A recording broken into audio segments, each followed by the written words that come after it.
하나님의 말씀은 요한계시록 13장 4절부터 10절까지입니다.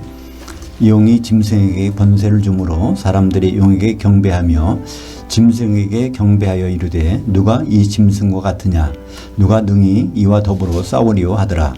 또 짐승이 과장되고 신성모독을 말하는 입을 받고 또 42달 동안 일할 권세를 받으니라. 짐승이 입을 벌려 하나님을 향하여 비방하되 그의 이름과 그의 장막 곧 하늘에 장막 치는 자들을 비방하더라.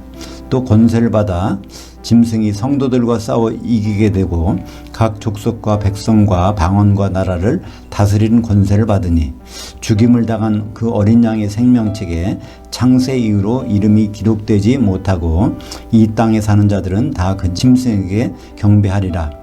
누구든지 귀가 있거든 들을지어다. 사로잡힌 자는 사로잡힐 것이요 칼에 죽을 자는 마땅히 칼에 죽을 것이니 성도들의 인내와 믿음이 여기 있느니라. 오늘 말씀을 가지고 7년 환난 당할 때 희망 고문 멈추고 성경에 주목하기라는 제목으로 말씀을 나누겠습니다.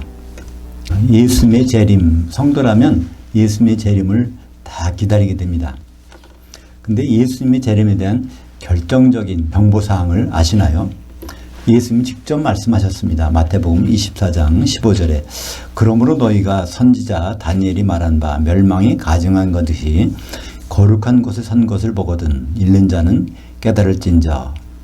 그래서 그 멸망이 가증한 것, 짐승이 서는 때를 말씀하고 있는데 마태복음 24장 21절에 계속해서 이는 그때에 큰 환난이 있겠습니다. 창세로부터 지금까지 이런 환난이 없었고 후에도 없으리라. 지금 우리는 어려운 고비를 넘기고 있습니다. 근데 이 정도 이유가 아니라는 거예요. 앞으로 우리가 맞을 환난은 창세로부터 그동안 세계대전이 2번이나 있었는데 그런 것보다도 엄청난 어떤 전염병이 많이 있었는데 지진도 있고 해일이 있었고 쓰나미도 있었고 그런 많은 것들이 있었는데 그런 건 아무것도 아니라는 것입니다. 그보다 엄청나게 큰 그 뒤로는 그런 것이 없다는 것이죠. 그런 것이 있고 나서 바로 예수님이 오신다는 것입니다. 우리는 예수님 맞을 때 그 앞에 그러한 그 장애물이 있는 것을 항상 생각해야 됩니다. 그 예수님만 만나는 것으로 생각하는데 그렇지 않습니다. 그 큰 환난, 그것을 우리는 보통 7년 환난이라고 하죠. 그 기간을 지나서 우리는 주님을 만나게 될 것입니다. 그럼 예수님이 다니엘이 말한 바, 그러니까 예수님은 구약의 선지자들이 많이 있지만 유일하게 다니엘서에서 그 인용한 부분을 말씀하세요. 한 번도 다른 선지자는 그 말한 구절을 말씀하신 적이 없었거든요. 그러니까 그게 그만큼 중요하다는 말씀이겠죠. 그럼 다니엘은 어떤 말씀을 했길래 예수님이 그걸 인용하실까요? 다니엘서 9장 27절입니다. 그가 짐승이 장차 많은 사람들과 더불어 한 일에 7년 동안 언약을 굳게 맺고 그가 그 일의 절반 후 3년 반엔 제사와 예물을 금지할 것이며 또 포악하여 가증한 것이 거룩한 곳에 설 것이며 이미 정한 종말까지 진노가 황폐하는 자에게 쏟아지리라 하였느니라 하니라. 그러니까 이 다니엘서 9장 27절을 직접 인용해서 예수님은 내가 오기 전에 이 일이 있을 것이라고 말씀하고 계십니다. 그래서 우리는 7년 환난은 그러지만 이것은 전 3년 반이 있고 후 3년 반 이렇게 나눠지는 것을 볼 수 있습니다. 다니엘서에도 그 나눠지죠. 짐승이 한 일에 동안 7년 동안에는 우리가 신앙의 자유를 갖는 것을 허락한다는 거죠. 그러나 절반이 되어서 후 3년 반 동안에는 엄청난 그런 환란이 일어나게 되는 것입니다. 전 3년 반도 어려운 시기지만 성경에서 말하는 전무후무한 환란은 이 후 3년 반의 그 대환란을 말씀하고 있는 것입니다. 그 7년 환란에서 그런 환란을 일으키는 그 주체는 누구일까요? 그것은 에덴 동산에서 하와를 미혹하던 그 옛 뱀입니다. 그것이 요한계시록 12장 9절에 나와 있죠. 큰 용이 내쫓기니 옛뱀 곧 마귀라고도 하고 사탄이라고도 하며 온 거주지를 꿰는 자라. 그가 땅으로 내쫓기니 그의 천사들도 그와 함께 내쫓기니라. 보통 번역은 온 천하를 꿰는 자라고 나와 있는데 그는 온 천하가 아닙니다. 거기에 나온 것은 오이쿠메네. 오이쿠메네라는 것은 성도들의 거주지입니다. 그것이 똑같은 단어가 오이쿠메네가 어디 나오죠? 히브리서 1장 6절에 마다들 이끌어 세상에 다시 들어오게 하실 때 그게 세상이 아니라 오이쿠메네 그 성도들의 거주지로 오신다는 거예요. 그게 성도들의 거주지가 결국은 지금은 땅이지만 공중에 되는 거죠. 예수님이 공중으로 오시니까 거기서 우리들과 만나니까 그래서 지금은 우리들이 거주지는 교회입니다. 그러나 이 땅에 있는 교회인데 결국은 공중에 가서 만나는 것이죠. 그런데 이 지금 땅에 성도들이 거주지 누가 있다고요? 마귀와 그 부리는 천사들, 바로 귀신들, 악한 영들이 이제 교회에 가득하게 되고 그런 일이 있은 후에 이제 예수는 오실 것입니다. 근데 마귀는요, 우리는 마귀를 대적한다 그러지만 마귀하고 어떻게 싸웁니까? 안 보이는데. 근데 마귀는 어떻게 하냐면 꼭 인간을 내세워서 자기 일을 합니다. 우리가 우리 사이에 어떤 불화가 있을 수 있어요. 그럼 그 상대방이 나쁜 것이 아니라 그 상대방이 누구에게? 마귀에게 이용당해서 나에게 접근하는 것입니다. 그래서 이 마귀는 직접 하는 것이 아니라 반드시 어떤 사람을 통해서 활동하게 되는데 그 사람을 대표적으로 짐승이라고 합니다. 그러니까 사람과 짐승이 큰 차이점이 무엇일까요? 사람은 하나님과 교통하는 것이고 짐승은 영이 변질되거나 죽어서 하나님과 교통이 안 되는 것입니다. 오늘 말씀 요한계시록 13장 4절에 보면 용이 짐승에게 권세를 주므로 사람들이 용에게 경배하며 짐승에게 경배하여 이르되 누가 이 짐승과 같으냐? 누가 능히 이로 더불어 싸우려 하더라. 그러니까 용, 사탄 마귀입니다. 사탄이 짐승에게 자기 가진 모든 권세를 주는 것입니다. 그 짐승은 누구일까요? 사람이에요. 그죠? 13장 1절에 보면 바다에서 올라온 짐승. 바다에서 올라온다는 얘기는 바다는 세상이니까 그 위에 있다는 얘기니까 바다를 온 세상을 지배하는 통치자가 짐승으로 나타나는 것입니다. 요한계시록 13장 1절에 바로 있죠. 내가 보니 바다에서 한 짐승이 나오는데 뿔이 열이요 머리가 7이라 그 뿔에는 10왕관 있고 그 머리들에는 신성모독하는 이름들이 있더라. 그래서 앞으로 10나라가 있어서 그들이 그 짐승을 중심으로 해서 앞으로 통치를 하게 되는데 그 중심에 그 마귀의 모든 권세를 가진 짐승이 있습니다. 그럼 마귀가 가진 권세가 뭘까요? 그건 창세기 3장 14절에 나오죠. 선악과 사건 이후에 마귀에게 사탄에게 뭘 줬습니까? 너는 배로 다니고 살아 움직이는 동안에 땅에 티끌을 먹을지니라. 그 말씀하신 다음에 3장 19절에는 아담에게 너는 티끌에서 나왔으니 티끌로 돌아가리라. 그래서 아담의 육체, 우리 모든 사람의 육신을 입고 살고 있는 동안에는 누구의 공격을 받게 됐냐면 사탄 공격을 받게 됐는데 심지어 우리를 죽이기까지 한다는 것입니다. 그 권세를 이제 짐승에게 줘서 우리를 꼼짝 못하게 이렇게 하는 시기가 온다는 것이죠.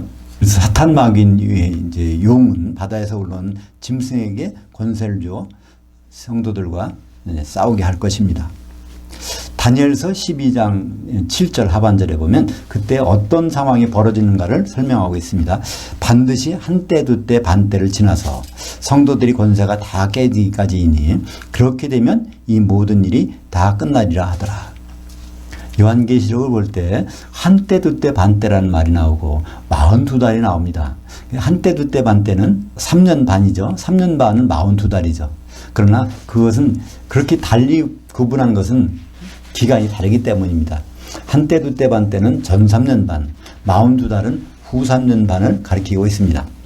그래서 다니엘서 12장 7절 하반절에 반드시 한때 두때 반때를 지나서 그러니까 전 3년 반을 지나서 성도들이 권세가 다 깨지는까지는 후 3년 반, 후 3년 반 동안은 성도들이 권세가 다 깨져버리는 거죠. 그렇게 되면 이 모든 일이 끝나리라. 그러니까 이 세상 일이 끝나고 이제 주님이 오신다는 것이죠. 요한계시록을 보면 요한계시록을 누가 읽으라고 주셨냐면 우리는 알 수 있습니다. 요한계시록 1장에 보면 누가 읽으라고 주셨어요? 주의 종들에게, 그러니까 바로 우리 성도들에게 주셨다는 걸 알 수 있습니다. 모든 성도들에게 주셨어요. 왜냐하면 속히 될 일들을 기록해서 성도들에게 주셨기 때문에 과거의 성도들이나 지금의 성도들이나 앞으로 뒤에 나타날 성도들에게 이걸 주신 것입니다. 근데 또 이 요한계시록은 누구에게 줬다고요? 아시아의 7교회에게 편지를 써서 보낸 것입니다. 똑같은 거. 그러니까 동시에 아시아 7교회는 무엇일까요? 옛날 2000년 전에 있었던 소아시아 반도의 7교회만 뜻하는 것이 아닙니다. 바로 앞으로 모든 일을 그 7교회 줬기 때문에 7교회는 그때에도 있었고 지금도 있고 바로 예수님 오실 때도 있는 것입니다. 그것을 어떻게 알 수 있을까요?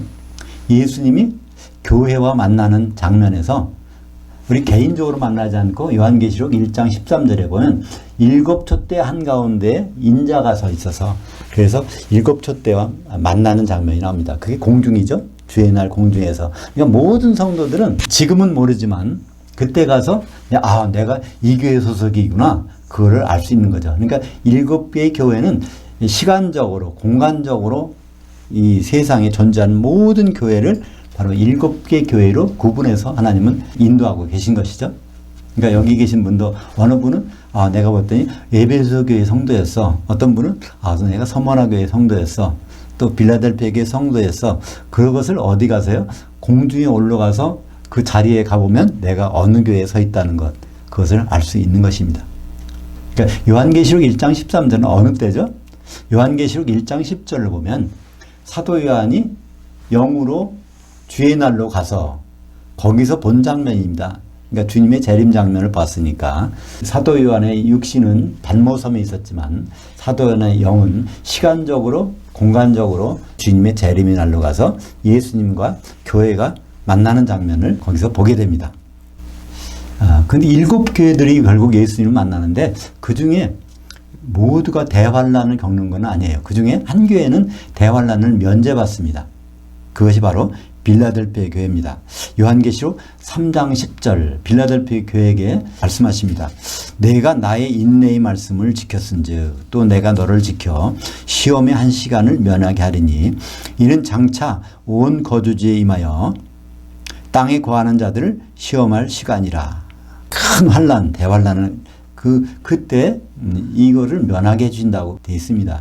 그런데 여기서 우리말 번역, 다른 번역에도 마찬가지지만 일반적으로 그 시험의 때를 면하게 해준다고 되어 있는데 그는 시험의 때라는 일반적인 때가 아니라 헬라어에서 그걸 호라라고 하고 있습니다. 시험의 한 호라를 면제해 주겠다. 근데 호라라는 것은 무엇이죠? 영어로는 아워라고 하는 것인데 1시간입니다.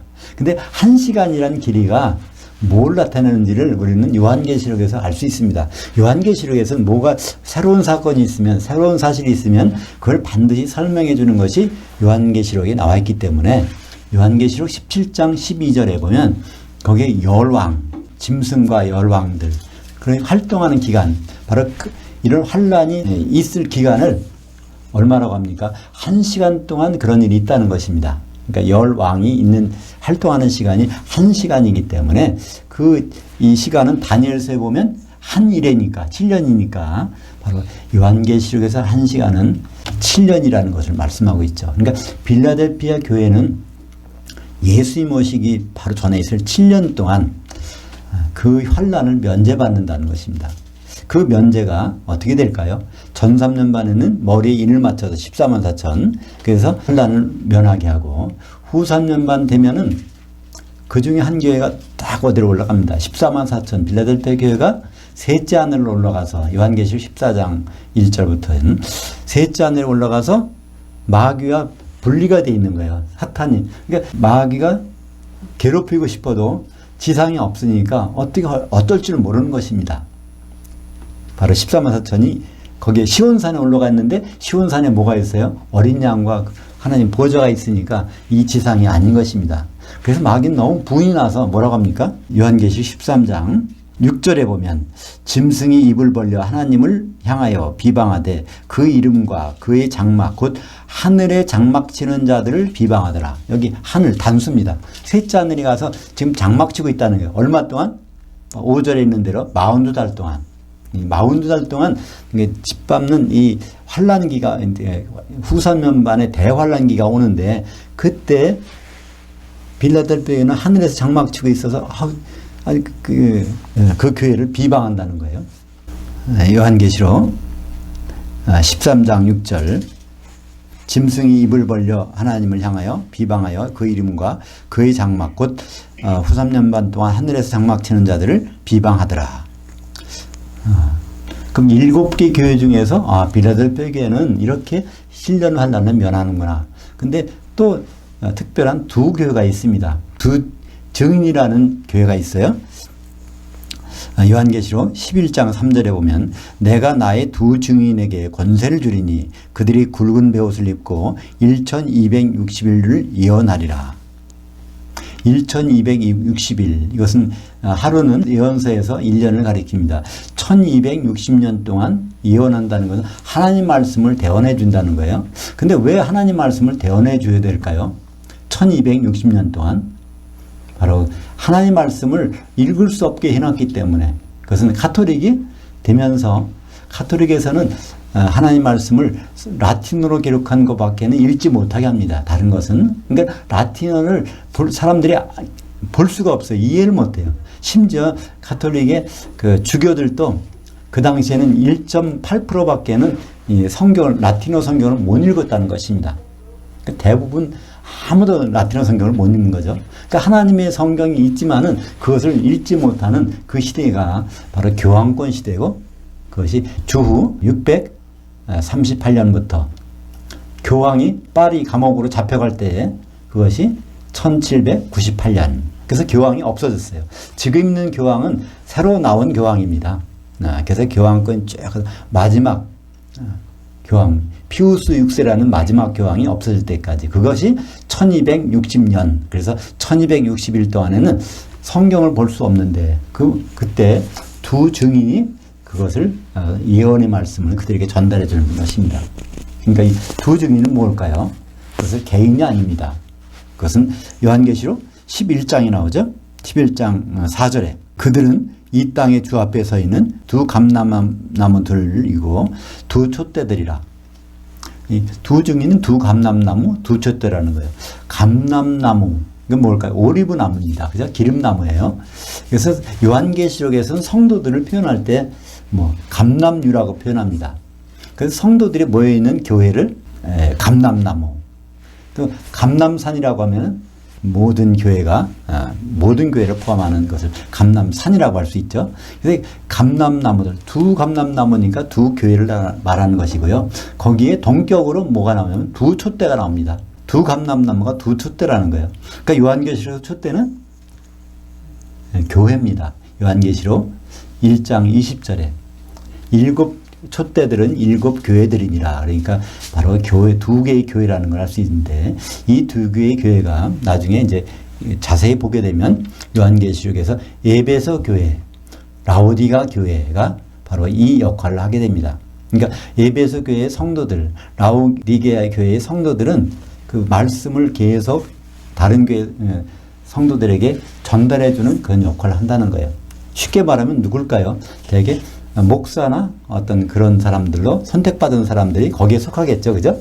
말씀은. 지금은 목사의 신분에서 나중에 가서 거기 가보면, 에베소 교회나 라오디게아 교회. 그러니까 에베소 교회는 어떤 특징이 있습니까? 사랑을 잊어버려서 어느 한순간에 촛대가 옮겨지는 거예요. 한순간에 딱 세상에서 없어지는 거예요. 라오디게아 교회도 결국 미지근해서 결국은 입에서 토해내는 교회. 한순간에 없어지는 교회. 그러니까 에베소 교회는요, 굉장히 성경에 지식이 많습니다. 어느 정도냐면요, 거짓 사도들을 색출해갖고 쫓아내는 교회가 바로 에베소 교회예요. 그러니까 얼마나 거기 성도들은 하나님 말씀에 아주 능통한지. 그러나 거기에 아가페 사랑이 없어져 버린 그런 교회 표시됩니다. 두 증인은 그 교황권 시대에도 그 성도들 양육하지만은 전 3년 반에 한때 두때 반때에도 성도들 양육하게 됩니다. 그것이 어디 나오죠? 요한계시록 12장 14절에 그 여자는 그 전체 교회입니다. 교회가 큰 독수리, 이 두 날개, 이 큰 독수리는 바로 예수님이죠. 두 날개, 이것이 두 증인 교회입니다. 두 날개를 받아 광야 자기 곳으로 가서 거기서 그 뱀의 낯을 피하여 한 때와 두 때와 반 때를 양육받으매. 그러니까 한 때와 두 때, 반 때, 전 3년 반에 그 두 증인에 의해서 양육을 받는 것입니다. 근데 그 두 증인 교회는 결국은 요한계시록 11장에 보면 후 3년 반 시작과 동시에 그들은 죽임을 당합니다. 그래서 그 시체가 무덤에 들어가는 것이 아니라 그냥 길바닥에 있다가 3일 반, 3년 반이 지나자마자, 그러니까 후 3년 반이 끝나자마자 벌떡 일어나서 하늘에서 소리가 들리니까 이리로 올라오라. 그래서 휴거돼서 셋째 하늘로 올라가는 것을 성경에서 요한계시록 11장 11절과 12절에서 보게 되는 것입니다. 따라서 오늘 말하는 7년 환란 중에서도 큰 환란, 후 3년 반 대환란에는 누가 대상이 될까요? 빌라델피아 교회는 셋째 하늘에 올라가 있고 후 3년 반 동안에, 그리고 두중인 교회, 에베소 교회, 라오디가 교회는 이제 길바닥에 시체로 쓰러져 있고 후 3년 반 기간에, 그러니까 그때 활동하고 있는 교회는 네 교회입니다. 그 네 교회는 서머나 버가모 교회, 두아디라 사대교회, 이렇게 네 교회가 되는데 그 네 교회가 또 운명이 달라지죠. 요한계시록 2장 3장에 보면 7개 교회의 운명들이 나와 있습니다. 그래서 짐승의 표를 받아서 3년 반 동안 지내는 교회, 그 교회에 대해서는 너희들은 회개하라. 그때 회개하는, 내가 나를 만날 텐데 그때는 회개해야 된다, 그런 말씀을 주십니다. 그러니까 살아서 예수님을 보는 교회, 죽지 않고. 그러나 그 교회가 바로 이제 두아디라 교회하고 사대교회, 그리고 이제 순교당하는 교회는 서머나 교회하고 버가모 교회가입니다. 거기에 유명한 말씀이 있죠. 죽도록, 우리가 보통 죽도록 충성하라. 그러면 생명의 면류관을 내게 주리라. 요한계시록 2장 10절에 있지 않습니까? 그것이 사실은 서머나 교회에 말씀하시는 것인데, 그때는 충성이 아니라 뭐라고 했죠? 믿음을 지켜라. 그러니까 죽는 한 일, 너희들은 죽을 텐데, 순교할 텐데, 그러나 믿음을 지켜야 돼. 왜냐하면 내가 곧 올 거니까, 너희들은 부활할 거니까, 그런 말씀이 있습니다. 그래서 네 교회, 그러나 두 교회씩 두 교회씩, 그 네 교회가 되는 것입니다. 따라서 후 3년 반 동안에 지상에는 두 운명의 교회가 남아 환란을 당하게 됩니다. 그들은 각각 짐승에게 포로되는 두 교회, 살아서 짐승에 사로잡혀서 있는 교회. 그때는 먹고 살기 위해서는 할 수 없이 짐승의 표를 받아서 3년 반 동안 지나는 교회가 있겠죠. 그러나 순교하는 두 교회, 그때 도저히 그걸 못하겠다, 그래서 순교당하는 두 교회가 있게 됩니다. 그것이 서머나 교회, 버가모 교회입니다. 그런데 정작 성도들을 핍박하는 이런 것은 짐승이 직접 하는 게 아닙니다. 누가 하죠? 거짓 선지자, 땅에서 올라오는 거짓 선지자가 짐승을 이용해서 핍박을 합니다. 사실 짐승은요, 그래서 거의 죽게 돼요. 뭐에 칼을 맞아서 죽게 됩니다. 근데 그것이 살아나게 되는데, 그것이 사실 살았는지 그걸 살려준 다른 것을 등장시켰는지 모르지만, 거짓 선지자가 나타나서 짐승을 내어서 우상을 만들어 놓고 거기에서 말도 하게 하고, 그것을 후 3년 반 동안에 그걸 하면서 이제 성도들을 핍박하는 것이죠. 요한계시록 13장 15절에 보면, 그가 권세를 받아 그 짐승의 우상에게 생명의 영을 주어 그 짐승의 우상으로 말하게 하고, 또 짐승의 우상에게 경배하지 아니하는 자는 몇이든지 다 죽이게 하더라. 이때 그는 땅에서 올라오는 짐승입니다. 그래서 바다에서 올라오는 짐승은 세상의 통치자, 정치적인 통치자고, 땅에서 올라오는 짐승은 교회, 교계의 지도자입니다. 변질돼서 세상 임금을, 우상을 만들어 놓고 심지어 말하게 하고 통치하고 있는 것이죠. 우리는 그걸 과거에는 생각을 잘 못했어요. 어떻게 우상이 말을 할까? 근데 요즘에는 그걸 다 이해하죠. AI를 사람 모습 속에다 집어넣으면은 그게 똑같이 사람처럼 말을 할 수 있는 거 너무나 당연한 거 아닙니까? 그러니까 지금 시대에 벌어지는 일을 보면은 그런 일이 너무나 당연히 잘 이해가 될 수 있습니다. 실제적으로 핍박하는 것은 세상 사람이 핍박하는 것이 아니에요. 바로 교회 안에서 교회 지도자라는 사람이 바로 이 성도들을 믿음을 변질시키고 핍박하는 것을 우리는 성경에서 볼 수가 있는 것입니다. 그 이와 같은 상황들이 이제 앞으로 일어날 텐데, 우리 그때 우리도 이때 꿋꿋이 믿음을 가지고 끝까지 마귀와 싸우고 짐승과 싸우고 이렇게 해야 될까? 그런 생각을 해봅니다. 그렇게 해야 하나님이 우리를 기뻐하시겠지? 근데 여기 보니까 오늘 말씀 10절에 보면요. 요한계시록 13장 10절에 보면, 사로잡힐 자는 사로잡힐 것이요 칼에 죽을 자는 마땅히 칼에 죽으리라. 포로될 자는 포로되지 않으려고 애쓰지 말고 포로되라는 거예요. 그리고 순교할 자, 칼에 찔 자는 그거 뭐 억울하다고 하지 말고 그건 당연히 순교 그냥 하라는 얘기입니다. 왜냐하면 성도들이 인내와 믿음이 여기 있느냐. 우리는 그 뒤의 일을 보고 있기 때문에 주님이 이제 앞으로 어떻게 하실지를 알기 때문에 그냥 그들에게 짐승에게 당하라는 겁니다. 뭘 가지고? 믿음을 가지고 인내하고 당하라는 겁니다. 요즘에 유행하는 말 중에 희망 고문이라는 말씀 들어보셨습니까? 오늘 제목이요. 7년 환난 당할 때 희망 고문 멈추고 성경에 주목하기. 이 희망 고문이라는 것은 뭐냐면요. 일어날 가능성이 굉장히 없는데 그거를 반드시 될 거라고 하면서 계속 말해주고 그래서 그 기대에 막 부풀어 있는데 마지막에는 그거는 원래 안 되는 거였어. 그래서 결국 큰 게 실망하는 그게 만드는 것이 아주 엄청난 고문이라는 겁니다. 마지막에 가서 그거를 희망 고문이라고 합니다. 그러니까 하나님이 이 사람을 살려주실 거야. 그 기도합니다. 이 사람을 위해서 우리가 기도하면 이게 반드시 살아난다고 했어. 또는 하나님께 기도하면 반드시 합격할 거야. 반드시 하나님 일러주셨어. 기도하고 결과가 완전히 반대로 나오는 경우가 있단 말입니다. 그것이 그 사람은 얼마나 그렇게 하나님을 믿고 의지하고 해서 이렇다고 했는데 그 뒤에 보면 결과가 얼마나 비애를 갖다 줍니까? 그죠? 그거를 말하는 우리 쉬운 말로 희망 고문이라고 합니다.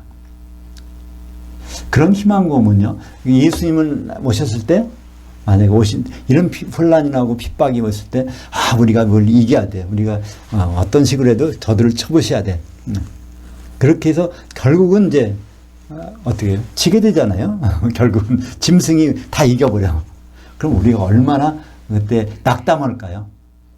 그러지 말라는 것입니다. 그것은 구약에서도 한번 나타나 있어요. 예레미야서 28장에 보면은 28장 11절에 모든 백성 앞에서 하나냐가 말하여 이르되 여호와께서 이와 같이 말씀하시나니 내가 2년 안에 모든 민족의 목에서 바벨론 왕이 느부갈네살 멍에를 이와 같이 꺾어버리라 하셨느니라 하며 이건 무엇 때문에 나오는 거냐면 북이스라엘은 망했어요. 먼저 주전 722년에 망하고 이제 남유다가 남았는데 남유다도 완전 지도자들이 완전히 썩었단 말입니다. 그래서 하나님은 결정하셨어요.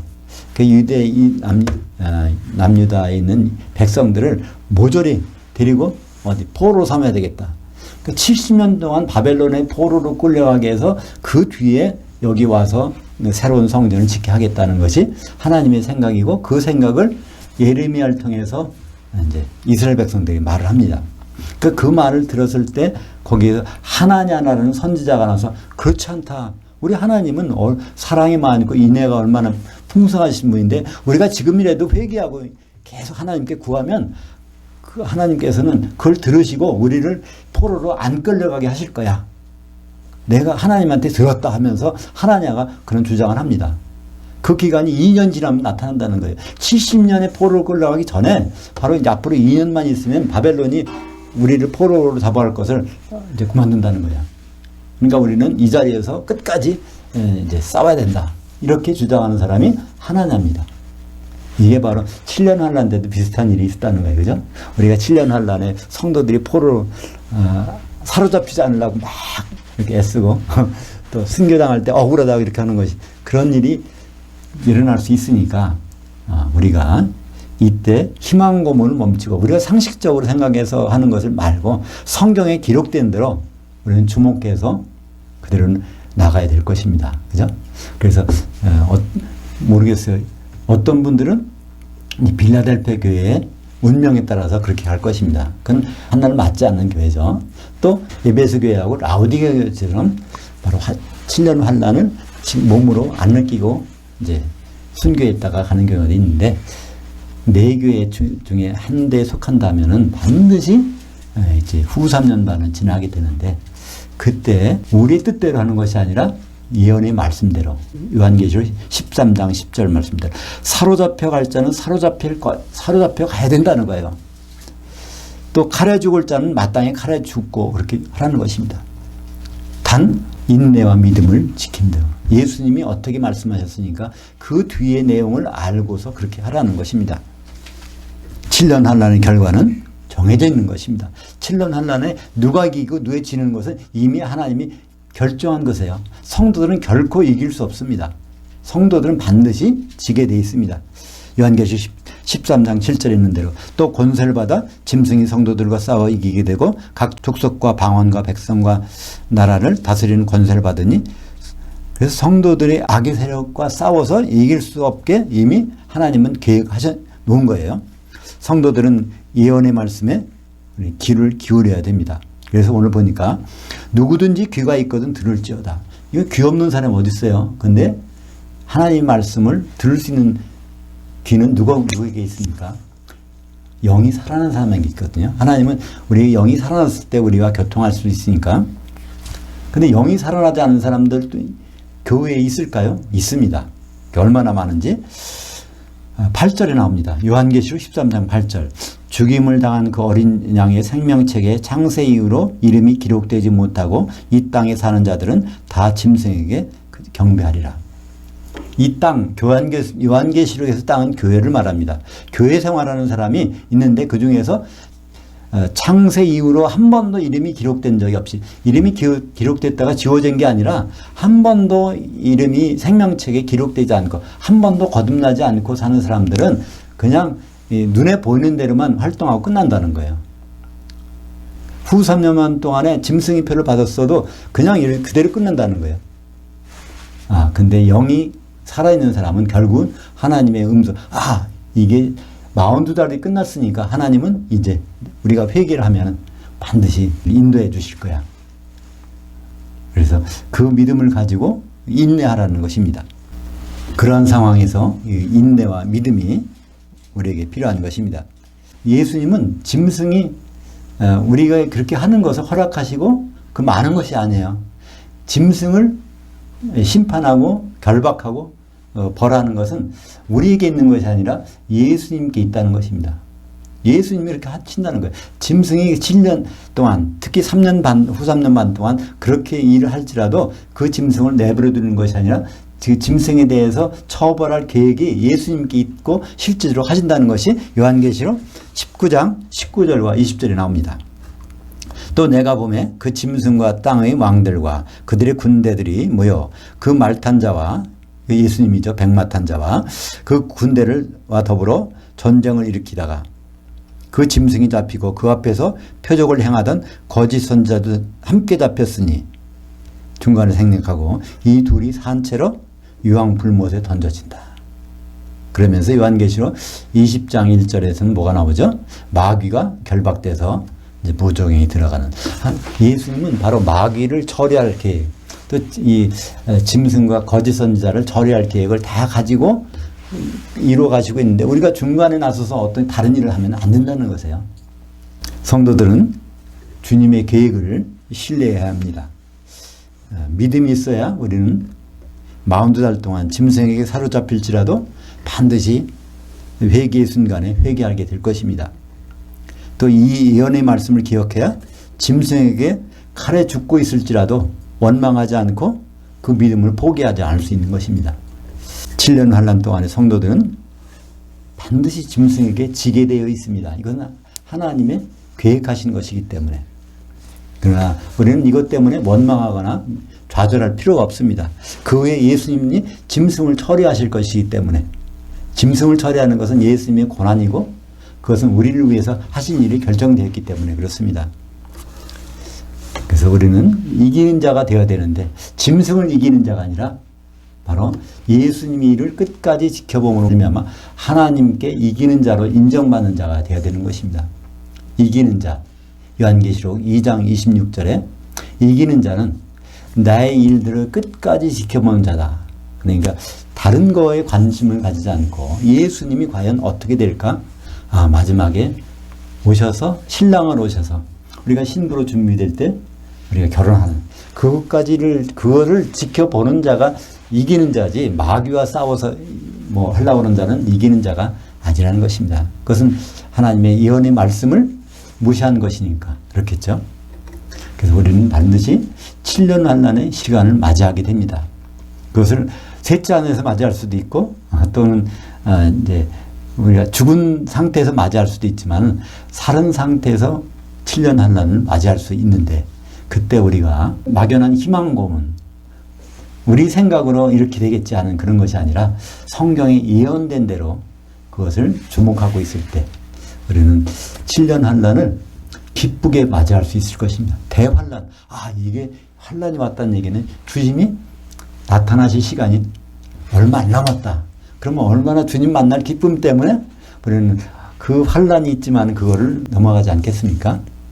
근데 환란 다음의 일을 우리가 잘 생각하지 못한다면 그 환란이 얼마나 힘들고 어렵고 그거로 잘못 판단할 수가 있을 것입니다. 우리는 환란 뒤에 그 짐승을 불못에 던질 우리 예수님을 믿고 신뢰하는 이기는 자가 되어야 될 것입니다. 기도하겠습니다. 하나님 아버지 감사합니다. 우리에게 앞으로 다가올 그 일이 있는데 우리는 그것을 잊어버리고 사는 적이 많이 있습니다. 예수님은 누가복음 12장에 말씀하시기를 서쪽에 구름이 일면 소나기가 내리고 남쪽에 바람이 불면 따뜻해진다는 그것을 너희가 알지만 어떻게 이 시대를 분별하지 못하느냐 하면서 책망하신 적이 있습니다. 우리가 이 시대를 살면서 주님이 말씀하신 대환란, 전무후무한 환란이 있을 것을 알게 하시고 그것을 대비하는데 우리 상식이 아니라 하나님 말씀으로 대비할 수 있도록 인도하여 주시옵소서. 그래서 오히려 대환란, 큰 환란이 올 때 우리는 기쁨으로 그 환란을 맞이하는 주님을 기다리는 소망 가운데 있게 인도하여 주시옵소서. 예수님 이름으로 기도합니다. 아멘.